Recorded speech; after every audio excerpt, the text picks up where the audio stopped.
點解近年嚟越來越多香港人北上嚟惠州大亞灣買屋呢？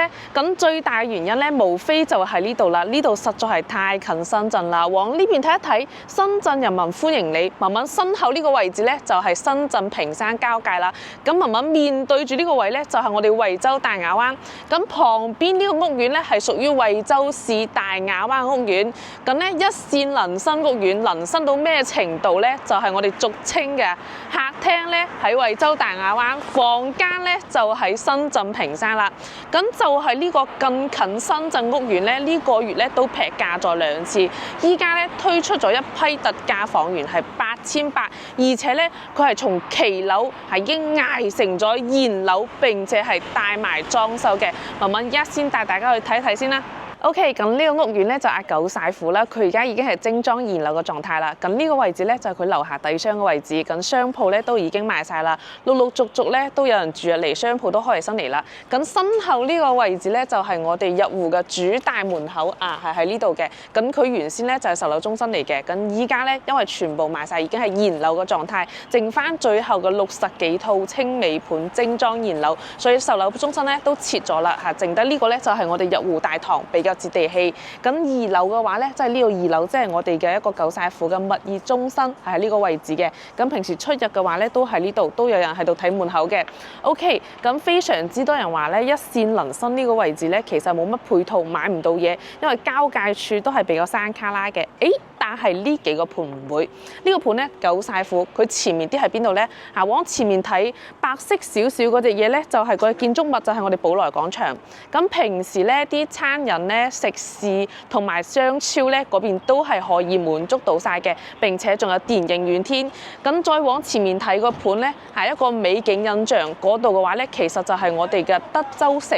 咁有睇片嘅觀眾朋友都知道，咁德州城樓下咧其實係非常之多擺攤賣菜啊，跟住賣水果啊，應有盡有，底商非常之豐富。因為德州城咧而家入住咗非常之多，幾萬戶人啦。OK， 前面係我哋德州城，咁再旁邊呢個位置咧旁邊呢個位置，大家係咪睇到哇好眼熟喎？咁靚嘅邊度嚟嘅？冇錯啦，佢對面就係我哋錦繡1號啦。對面咧就係我哋錦繡1號嘅早期嘅1期、2期。咁錦繡1號樓下啲底商咧，依家嚟講都係已經全部開晒㗎啦。對面錦繡1號，再前面少少咧就係我哋嘅一個大中華幸福城，所以周圍呢幾個盤咧其實配套都唔錯，咁入住率都比較高。包括我哋九晒庫咧，佢依家嚟講咧係已經入住咗大概100零戶啦。佢係今年嘅一個7月份先交樓㗎，今年7月份先交樓嘅。咁文文咧依家咧帶大家行翻去我哋嘅花園睇下先啦。OK， 我哋而家咧係入咗我哋嘅大門口啦，入到我哋小區花園呢邊嚟嘅。咁依家嘅話咧，今日係推出咗一批特價嘅房源啦，係8800蚊精裝現樓可以攞得低嘅。但係呢啲咧特價房源確實係有，但係都係啲天地樓層嚟嘅。咁我哋中間嘅樓層咧，事實係要去到1萬左右呢個價錢嘅。咁依家嚟講咧，其實我哋成個小區咧睇得到嘅，成個屋苑嘅話咧，一共加埋係清尾盤現樓清尾盤得翻60幾套，成個屋苑咧其實唔大嘅只有8棟樓。咁我哋嘅咧，我哋嘅1、2、3棟咧，即係後邊1、2、3棟加埋咧，就得翻個3、4套，都係啲天地樓層，我哋做特價賣嘅。咁同埋咧後邊咧就係我哋8棟9棟啦，8棟9棟對住馬路嘅，雖然係對住馬路，但係視野比較開闊，比較靚嘅都係得翻1、2套嗰啲咧攞出去做特價。咁其實咧，我哋剩低貨量最多嘅，剩翻60幾套，主要集中喺邊度咧？主要集中係咧我哋一個5棟同埋我哋嘅6棟。咁依家咧其實5棟都比較少噶啦，5棟都比較少噶啦。咁我哋5棟咧係細積數翻少少嘅，5棟係細積數翻少少。咁5棟咧前面突出嚟嘅咧就係我哋92平方嘅，咁後尾嘅咧就係我哋南北通透118平方嘅。咁剩低最多貨量嘅咧就係我哋嘅6棟。我哋6棟咧其實咧係我哋樓王單位，係最冧尾先推出嚟嘅，所以剩低嘅戶數比較多，加上咧6棟咧成棟棟佢係花園中間，6棟成棟花園中間佢都係個大積數嘅樓王單位。咁前面嘅話咧就係前面呢一戶咧就係125平方嘅，前面呢一戶125平方嘅喺花園中間。咁後面嘅兩戶嘅話咧，後邊嘅兩戶係2 呢4戶嘅，後面嘅兩戶嘅話咧係143平方嘅，都係啲大積數。咁呢邊嘅話咧，其實佢花園咧就比較細嘅，一眼都睇得晒嘅。依家咧一共成個屋苑咧8棟樓住咗100幾戶人啦，100幾戶人，因為佢係今年7月份先交樓嘅。咁呢邊嘅物業費咧佢雖然啲綠化冇乜有喎。跟住咧，小區唔係好大喎，但係啲物業費都貴嘅。物業費咧係去到2.9蚊嘅一個物業費，2.9蚊1平方嘅物業費。咁依家咧，文文就唔帶大家去睇呢個示範單位啦，因為示範單位咧係8棟，咁8棟咧早就已經冇啦，得翻嗰一套嚇，得翻嗰一套。咁文文咧依家就帶大家去實體樓啦。我哋係睇邊棟就買邊棟，依家咧全部都係現樓嘅狀態，睇邊套去買邊套嘅。咁文文咧，依家我哋揀一套5棟嘅16樓，帶大家去睇下先啦。OK， 咁我哋而家上到16樓啦，咁我哋成個九晒庫所有棟數咧都係2 呢4伙嘅，依家係16樓2呢4伙嘅。咁呢邊嘅話咧，我哋而家喺呢度啦，消防門後邊咧就係2戶細戶型嘅。OK， 我哋先打開呢邊你睇睇先。咁呢2個嘅話咧，全部都係3房2次嘅。OK， 3房2次嘅。咁呢邊咧係朝東南向嘅。咁呢邊咧就係我哋西南向嘅，咁2個咧依家全部都係現樓狀態啦，唔係示範單位，所睇到嘅全部都係我哋交付標準。咁文文咧依家先帶大家睇呢套，咁呢套咧就係朝西邊戶嘅，其實價格都係一樣嘅，價格都一樣嘅，不過呢戶就比較靚咯，因為咧人哋唔使喺你屋企門口行嚟行去，加上門後位嘅話咧，自己可以放鞋櫃喺呢度。OK， 我哋先入嚟睇翻下先。咁我哋而家睇到嘅咧，全部都係交付標準，戶型都係咁噶啦。買邊套睇邊套。咁呢一套嘅話咧係94平方，3房2次。咁呢度嘅話咧就係我哋入戶嘅大門啦。OK， 都係做得比較靚嘅。我哋裝格子母門同埋我哋人面識別嘅3星嘅智能密碼鎖大家睇下3星嘅智能密碼鎖。OK， 交付都係比較 OK 嘅。跟住咧入翻嚟咧，我哋睇一下呢個位置咧就係我哋嘅一個撳掣啦，咁佢呢啲5金咧都係做得比較靚，鏡頭行近啲睇下。咁呢個筒燈啦，咁呢個廚房大燈啦，咁呢回家模式，佢每一個模式都有離家模式。咁離家模式嘅話咧，佢唔會斷電，但係幫你全部燈都關晒。OK， 咁廚房嘅話咧其實咧文文需要表揚一下呢個廚房噶啦，佢先94平方，3房2次，跟住廚房仲有更大，係做咗個 U 字嘅廚房。雖然咧佢只係一個陽台，但係冰箱位喺度。OK， 冰箱喺度，可以放個單門嘅冰箱，放高啲嘅3門。OK， 3門 OK。跟住呢度係 U 字型嘅，佢嘅3件套都係有嘅。只不過呢個爐灶咧暫時未裝買嘅時候交俾你嘅時候先裝落去。OK， 通燃氣先幫你裝爐灶嘅。佢呢3件套都係有嘅。咁呢個交付標準咧，文文覺得仲係 OK 唔錯喎。咁我哋可以入嚟先睇一睇。咁呢度咧就係我哋嘅鞋櫃。咁呢個鞋櫃咧，亦都係我哋嘅交付標準嚟嘅。佢係一邊長鞋櫃。咁呢度咧就係我哋開關，佢會隱藏喺呢度咯，隱藏喺呢度。跟住咧，佢下邊咧做啲，呢度就係我哋 WiFi 放喺呢度，光纖 WiFi 放喺呢度。咁呢度咧有啲儲物櫃，佢呢啲咧都係交付標準，係唔需要自己後期做啦。咁佢呢個鞋櫃咧做得呢個收納空間咧，其實一家人嘅鞋放晒落去都係冇問題㗎啦嚇。我哋50、60對鞋放得落去都冇問題㗎啦。跟住咧，佢呢邊咧有一個位，佢上面咧係做咗個頂櫃，咁佢呢度係做咗塊鏡啦，佢下邊做咗一個抽櫃啦，呢度做咗一個凳可以坐，呢個就係我哋交付標準，所有都係我哋交付標準。咁可能好多細心嘅觀眾朋友咧，通過鏡頭可以睇到，好邋遢喎嚇，冇錯，即係買邊套就睇邊套，包括呢套咧都唔係示範單位，冇搞衞生嘅。OK， 佢啲交付嘅燈都比人哋靚，即係人哋交付係一個燈泡，佢呢個交付話咧，呢種燈其實喺房間都係可以用嘅。咁佢呢種廳咧就係94平方啦。咁呢種咁嘅格局咧都好中規中矩噶啦，即係我哋餐客處一體嘅。OK， 咁後邊嘅話咧，大家都提到咧，佢交付標準確實係幾高嘅，並且都係現樓嘅狀態。文文覺得咧喺呢個價格喺呢個位置係真係都係算性價比好高噶啦。咁呢度嘅話咧就係我哋一個岩板上牆嘅一個電視背景牆啦，包括呢啲嘢咧，呢電視背景牆都係同大家做好嘅。咁呢個94平方咁佢呢個開間嘅話咧，就係足3.2米嘅開間嚇，3.2米嘅開間。咁陽台咧，我哋行翻出嚟睇一睇。咁呢度嘅話咧係5棟。咁九寨虎呢個盤嘅話咧，佢雖然話咧啲樓間距咧真係唔算闊咯嚇，唔算闊樓間距，先得個30米左右。但係佢好在係咩咧？好在佢係全部都係錯開嚟嘅。哪怕我哋而家係5棟啊嘅突出嚟嗰戶啦，咁呢邊嘅話咧，其實睇過去視野都係仲算 OK 嘅。冇錯啦，呢度已經係平山噶啦，我哋所睇到嘅呢啲視野，呢度全部都係平山噶啦。OK， 跟住咧嗰邊咧先係我哋惠州大亞灣啦嚇，呢邊係平山，往呢邊係平山。咁前面呢緊嘅建築物啦嚇，前面嗰度咧就係我哋嘅平山嘅高新電子科技園啦。咁之前咧係有業主咧，有幾個業主係一齊買喺嗰度上班嘅，買咗呢度。跟住咧佢哋咧每日都係行路5分鐘再去上班，連電動車都唔使踩，就行去嗰度上班。電子科技園OK， 跟住我哋睇下房間係點嘅先。咁佢呢邊咧動靜分區啦，呢度咧餐台位，我哋咧可以喺呢度做個餐邊櫃，放張圓台、方台都由得你自己。因為咧好多嘅廚房咧都係從呢度開門嘅，咁文文咧覺得從呢度開門嘅話咧，其實會有阻擋住我哋餐廳嘅位置。喺門口嗰邊開門咧會更加之好 ，OK。咁另外一邊嘅話咧就係我哋嘅洗手間啦。咁我哋嘅洗手間可能冇開燈嚇，而家我哋都冇開燈嘅。咁我哋廳都睇到唔暗嘅，呢度係洗手間位，都係一個名廁3段式乾濕分離。咁呢度嘅話咧交付標準真係確實算高噶啦。鏡面櫃係做咗一面牆嘅，鏡面櫃係做咗一面牆嘅。咁我哋嘅洗手池係連過呢邊嚟嘅，呢個上面都仲可以放啲嘢。OK， 咁我哋馬桶咧就係我哋陶瓷嘅普通馬桶啦，非智能啦。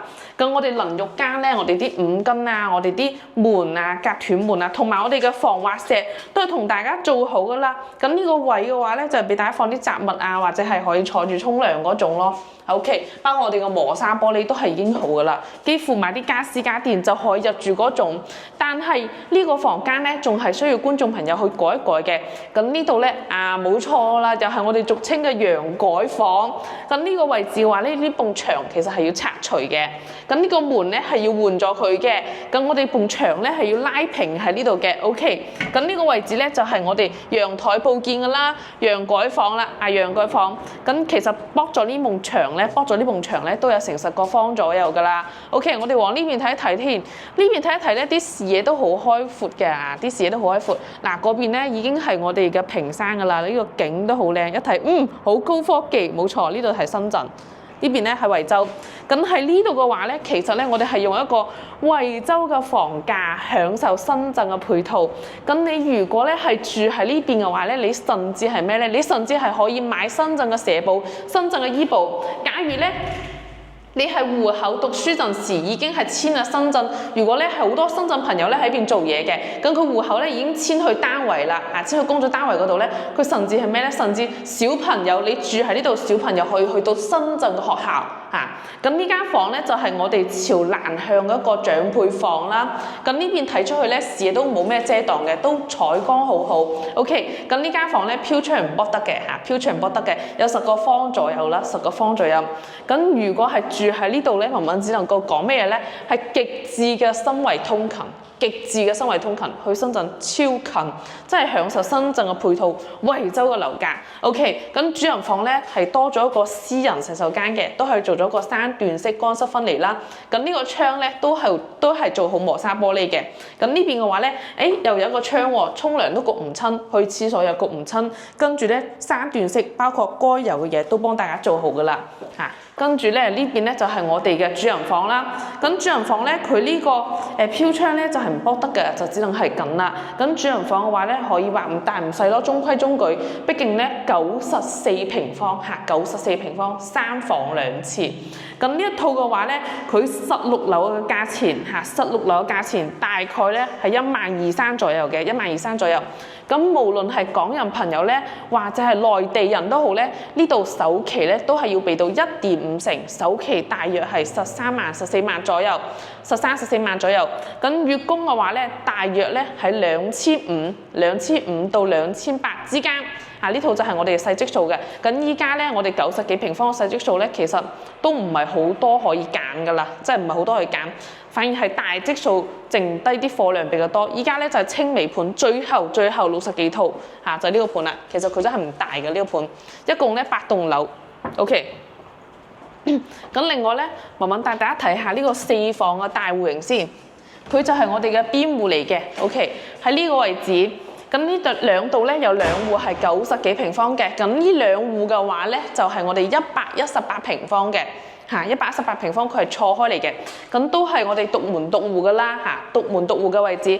咁呢個位置咧就係你自己屋企門口，你中意放咩都由得大家嘅。咁交付標準咧都係一樣嘅嚇，無論係我哋嘅門又好啦，佢都係咁靚嘅門嘅，同埋我哋嘅櫃又好啦。OK， 我哋可以過翻嚟少少，佢甚至係乜嘢咧？佢甚至係呢個櫃咧，比啱先我哋嗰隻94平方嘅，佢長翻少少啊！佢係成埲牆喺呢度都幫大家做好咗鞋櫃。OK， 咁我哋出翻嚟先。咁呢個位置咧有第一間房，咁呢間房咧就係我哋俗稱嘅入戶花園啦，入戶花園亦都係我哋第一間房嘅位置，係一間閒房，即係可以放雜物啊，做間客房嘅人嚟咧先用得上嘅。咁呢邊嘅話咧，第一間房都唔細，呢間房嘅話咧，如果唔需要有咁多人住嘅話咧，其實呢一埲牆咧，佢係非承重牆嚟嘅，可以成埲牆敲晒去擴大你自己嘅客廳。呢度係可以成埲牆敲晒嘅。咁如果唔敲咧，呢埲牆咧，我哋做一間客房咧，都係未嘗不可嘅。大家可以睇到嘅，成間房其實文文行成層樓都未開燈，但係呢個採光佢就係 OK。跟住咧，呢個戶型咧最大優點係咩咧？佢係南北通透雙陽台，企喺呢度嘅話咧，會感覺佢好通透嘅。OK， 咁我哋嘅一個客廳喺呢度啦。咁客廳嘅話咧，佢係一個4米嘅闊度，4米嘅闊度。同時咧，啲背景牆咧都係幫大家做好嘅，包括我哋啲筒燈啊係有嘅。我哋平時用啲燈啊係有嘅，呢個交付標準確實係比較高。跟住咧，佢最大亮點咧，南北通透就算啦。佢呢個陽台咧118平方呢陽台更長，4房陽台更長。OK， 咁呢邊睇過去咧就係我哋嘅屏山，視野咧都冇遮擋嘅。咁好多觀眾朋友問啦，既然咁近屏山嘅話，咁沙田地鐵站喺邊度？沙田地鐵站咧就係呢條路一路往前去，大約咧3公里左右就到我哋沙田地鐵站。咁呢邊嘅話咧，其實樓下坐巴士去沙田地鐵站咧10分鐘左右搞掂啦。甚至你開個電動車可能仲快翻少少添，因為電動車唔使等紅綠燈跟住咧，我哋往呢邊睇翻少少。咁呢度話咧就係我哋嘅飯廳位啦。呢個飯廳位咧就係比較方正嘅一種方正南北通透。OK， 咁呢邊嘅話咧係有一個位俾大家做咩咧？俾大家做呢個餐邊櫃嘅位喺呢度。咁廚房嘅話咧，呢個廚房咧，哇又係正喎。咁佢推拉門咧就係比較之前嘅老式嗰種咧，比較闊門嘅，佢就唔係細邊嘅。OK， 咁呢個都可以接受啦，因為嗰種細邊嘅玻璃又唔一定好用，因為成日拉咧佢會有指紋嘅。咁你咁樣拉呢度咧，佢就冇指紋嘅可圈可點咯。咁呢度話咧廚房話咧佢就係大 U 字型嘅，咁佢呢個冰箱位咧又闊翻少少。咁佢呢啲位咧係分得非常之好嘅。咁首先呢度咧就係我哋洗嘢嘅位置啦。咁呢邊咧就係我哋一個炒菜嘅位置咧，下邊就係我哋嘅一個消毒碗櫃。咁佢成邊呢邊咧，哇！中意煮嘢食嘅人都知道呢個恆斤量啦，即係呢度切菜啊、擺菜啊、佈菜啊。非常夠位，同埋咧佢係咩咧？佢棟有一部咁大嘅窗，即係平時我哋夏天啊喺度整菜嘅時候咧，都唔會覺得熱嗰種。平時唔使開燈，佢嘅採光都係絕對夠嘅。OK， 咁呢度咧仲有一個陽台仔，咁呢個陽台仔咧就係睇住我哋成個花園嘅。咁我哋而家先睇落去先。咁我哋花園咧其實就唔大噶啦，就係咁大嚇，就係咁嘅花園，就係咁大。你話佢細又唔會太細，你話佢大咧，佢又係真係唔大嗰種啊，就咁細嘅花園。OK， 大家睇下，我哋今年7月份交樓嘅呢個入住率仲 OK 吧？啊，呢3棟樓1、2、3棟，嗱呢個入住率仲 OK 吧？係可以嘅呢個入住率。咁呢個陽台咧就係主要喺呢度，呢個係朝北嘅陽台，主陽台朝南。咁呢陽台咧就俾大家喺度放洗衣機啊、曬衣服啊，就喺呢度啦。OK， 就唔影響我哋主陽台嘅一個美觀。OK， 我哋行入嚟睇一睇先。咁裏邊咧仲有3間房，咁我哋嘅一個公共洗手間咧都係差唔多嘅。咁我哋就唔需要太仔細去睇啦。呢度就係我哋公共洗手間第一邊嘅，但係佢呢度咧呢度個位置咧就會比我哋90幾平方嘅大翻少少。呢個就差唔多位置，我哋就唔使太留意去睇。呢個位咧，我哋需要留意去睇一睇啦。呢個位咧就係我哋陽改房嘅位。咁佢呢度咧有一埲牆，呢埲牆咧係要俾大家拆咗佢嘅。咁你嘅走廊咧都唔使咁大條嘅。咁我哋咧要將呢埲牆咧往呢度拉直佢，拉平佢。跟住我哋嘅門要換咗，門係開喺呢度嘅，門係開喺呢度嘅。跟住呢間房嘅話咧，就係我哋一間其實好大間下㗎。你咁樣牆圍喺呢度，呢埲牆係要剝咗嘅，呢埲牆係剝咗嘅，空嘅係要剝咗嘅。咁呢個陽改房嘅話咧，都好大間㗎啦。大家咧可以將佢作為一間麻雀房啦，或者係自己興趣愛好嘅喺度練瑜伽都 OK 嘅，因為呢邊係雙面採光。咁呢度雖然後邊咧就係對住我哋1、2、3棟嘅主陽台啦，但係呢個位置嘅話咧，採光真係仲係非常之正嘅。低樓層嘅話咧係可以睇住我哋遠景嘅。我哋係16樓中間嘅樓層。咁呢一套嘅話咧，16樓中間嘅樓層，咁佢嘅價單咧都係去到10500左右，10500左右。咁呢套嘅話咧，首期咧大約要20萬噶啦，因為咧佢係一個4房118平方大積數啦。咁呢間房嘅話咧，佢係通出去我哋一個主陽台嘅地方嘅。咁呢間房咧就係我哋嘅長者房啦。咁可以睇到好靚嘅風景，跟住咧喺呢度咧坐住都曬到太陽。咁每日起身嘅話咧，都可以去陽台行一下。OK， 咁呢度咧就係我哋嘅長者房啦。咁主人房嘅話咧就係呢度啦。咁主人房咧，一眼睇落去都唔算太大嘅位置啦嚇。主人房咧，佢呢度咧就係放床嘅。咁佢呢個飄窗咧就唔可以剝嘅。呢度有一個位置可以俾大家自己去利用。咁主人房咧都係曬到太陽嘅。喺呢個位置咧，俾自己大家做啲書架、書櫃咁啦。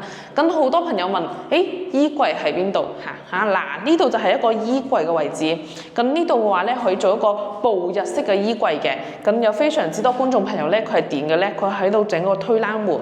佢喺呢邊做一個大衣櫃，做一個7字形嘅衣櫃喺度，可以喺度做個7字形嘅衣櫃喺呢個位置。跟住咧呢度咧就可以形成一個獨立嘅衣帽間。OK， 當然啦，佢係個雙圍嚟嘅。呢度咧仲有一個私人嘅衞生間嘅。咁呢間衞生間咧都好闊都闊嘅。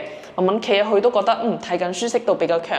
呢邊個窗啦，咁呢邊個窗啦，咁通風咧都好通風嘅，就唔會擔心主人房潮濕、衣帽間潮濕，佢唔會，因為佢2個窗好通風。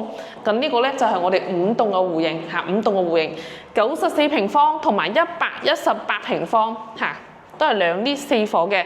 咁呢2個咧中間嘅樓層咧都係去到萬零啲蚊嘅，9900、9800、10200、10300，大概呢個數啦。跟住咧，我哋所宣傳嘅一個8800嘅話咧，8800話佢係天地樓層嚟嘅，大家咧就唔好被誤解咗啦。佢係1房1價嘅。咁如果咧你需要知道邊套房邊個戶型個底價，可以加翻文文嘅 WhatsApp 同埋 WeChat， 咁文文咧可以1房1價 send 俾大家，幫大家計出嚟呢個首期同埋月供嘅。OK， 而家文文咧帶大家咧去睇我哋樓王單位6棟先啦。依家咧就嚟到我哋嘅6棟樓王單位啦。咁我哋成個6棟嘅話咧都係啲大積數嘅。咁前面2戶嘅話咧就係我哋嘅一個0102-125平方嘅大4房。咁我哋嘅0304咧就係我哋141平方嘅南北通透大雙陽台大4房嘅。OK， 呢邊咧全部都係2呢4房。咁我哋嘅6棟咧啱啱好係我哋花園中中間間位置，咁亦都係樓王單位啦。咁依家我哋先嚟睇下呢個0102單元。咁首先咧，文文同大家講下。呢個01咧係我哋東南位嘅，咁02咧係我哋西南位。咁02嘅話咧，目前係已經賣咗嘅。咁01嘅話咧就打開門俾大家睇。咁01嘅話咧係東南位啦。咁東南位咧有一個好處就係佢唔西曬，但係咧其實好多人中意西南位，點解咧？因為西南位咧更加之開揚。咁東南位咧佢係我哋夏天係比較好嘅，但係冬天嚟講咧佢就冇咁光。但係呢個位置咧，文文覺得比較好翻少少，因為咧我哋01嘅話咧呢個位係屬於自己嘅私人空間。自己用嘅，咁我可以喺度做嗰個鞋櫃都冇問題。咁呢邊咧，呢個01嘅格局咧就有啲唔係好常見。咁呢邊嘅話咧，交付標準咧，文文帶大家睇過2套啦，都係一樣嘅，都係呢種咁嘅門，3星嘅指紋密碼鎖。呢個咧一入戶就係一個咁嘅飄窗位。就係俾大家嚟做咩咧？就係我哋換鞋嘅時候，喺呢度換鞋嘅時候咧，可以採光，可以坐喺呢度換鞋都冇問題嘅。咁我哋入翻嚟睇一睇先，入翻嚟睇睇先。咁呢個鞋櫃位咧，佢都係有唔同嘅。佢鏡嘅位置咧係做喺中間呢個位置。咁佢呢度咧做咗個留空位，俾大家嚟做咩咧？即係放鎖匙啊、放包包啊、入門等喺度。跟住佢下邊一個位置就係俾大家踢拖鞋嘅位置。咁雖然佢呢個櫃咧，即係覺得唔係冇之前咁大，但係佢嘅收納空間咧都係一啲都唔少嘅嚇。呢個收納空間都一啲都唔少嘅。佢中間咧就做咗一個咁樣拖筒，咁呢種咧就係比較傳統嘅我哋嘅鞋櫃。咁佢呢個飄窗位咧，文文覺得多多少少有啲浪費。不過飄窗嘅面積係咩咧？飄窗面積係全贈送嘅。OK， 我哋可以往後褪。咁呢個位置咧就係我哋飯廳位。咁大家可以睇到。哇，好闊喎嚇，冇錯，佢係4米嘅飯廳位，4米嘅。咁喺呢邊嘅話咧，大家放張大圓台又好啦，1.5米又好啦，方台長台都好啦，都好夠使嘅。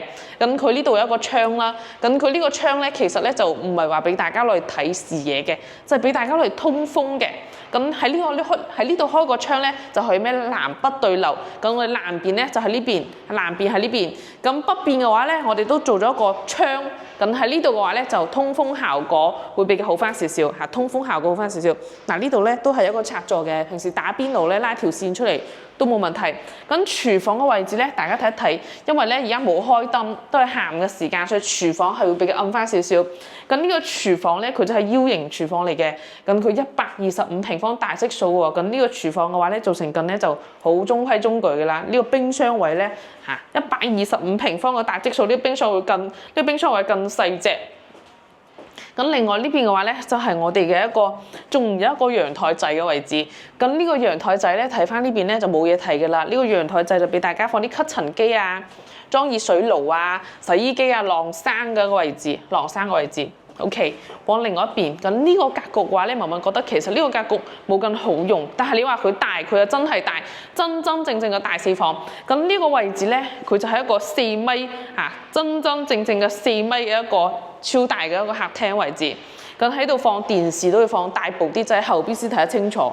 OK， 咁呢度嘅話咧就係陽台位啦，大家可以行出去睇一睇。哇！呢個陽台又係超長，即係連埋隔離有一間房間啦，超長嘅大陽台。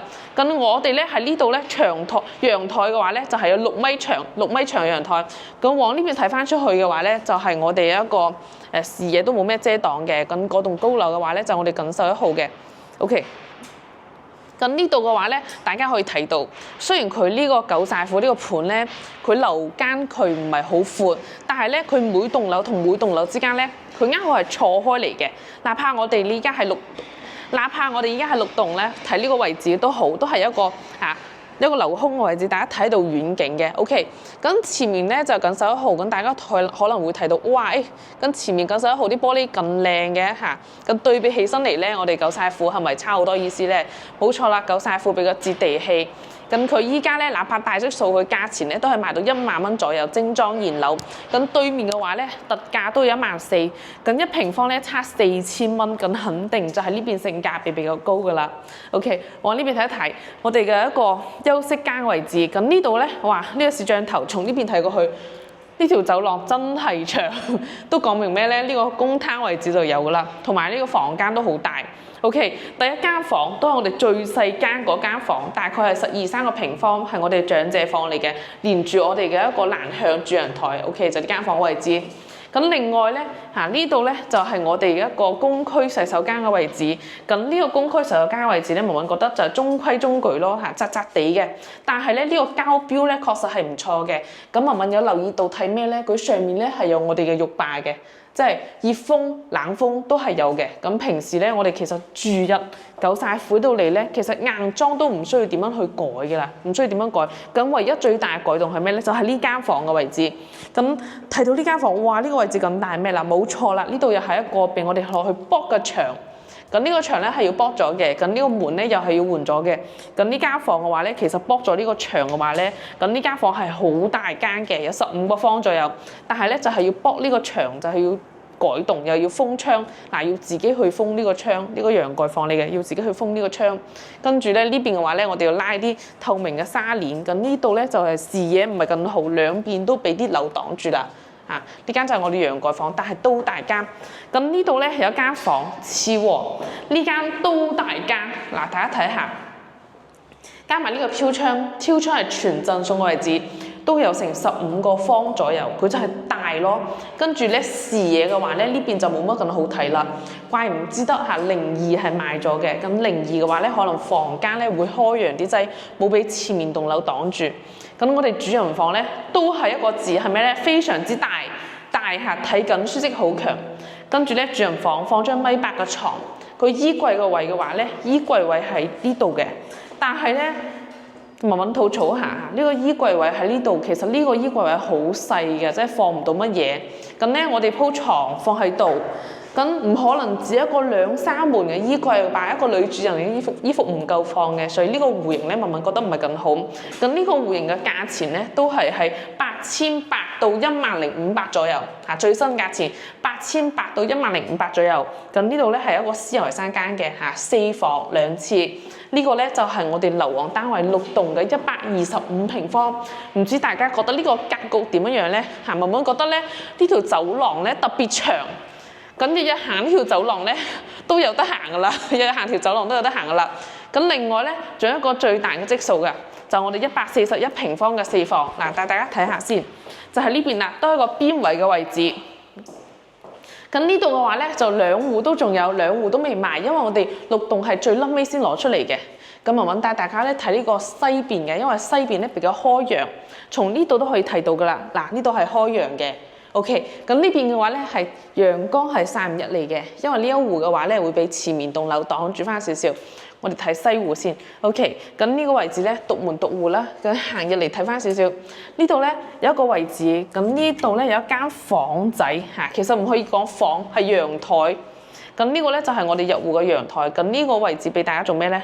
做鞋櫃咯，喺度換鞋咯。因為咧就係我哋嘅洗衣機嗰啲熱水器放喺呢度咯，就係呢個位啦。OK。就係換鞋嘅入戶花園嘅位置，真真正正嘅入戶花園。跟住咧，佢呢度咧係有非常之長嘅一排鞋櫃喺呢度，哇，好長一排鞋櫃喺度。OK， 呢度咧係南北通透雙陽台嘅，所以呢個位置嘅話咧，其實都係可以攞嚟種花或者做我哋入戶花園。大家要諗下呢個位置嚟做乜嘢好咧？贈送嘅空間嚟嘅，唔送白唔送。OK， 呢個位置咧放100對鞋應該都冇問題啦，成百對鞋都冇問題啦。呢度仲有啲掛啲閒置嘅衣服嘅地方。跟住咧呢邊有第一間房，咁呢間房咧都係我哋俗稱嘅係咩咧？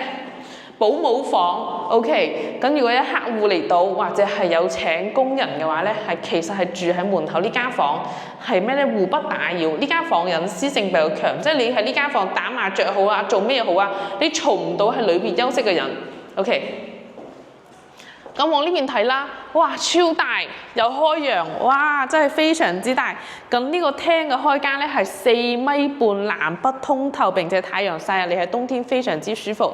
OK， 咁呢片咧係非常之大片嘅電視背景牆都係全部做好啦。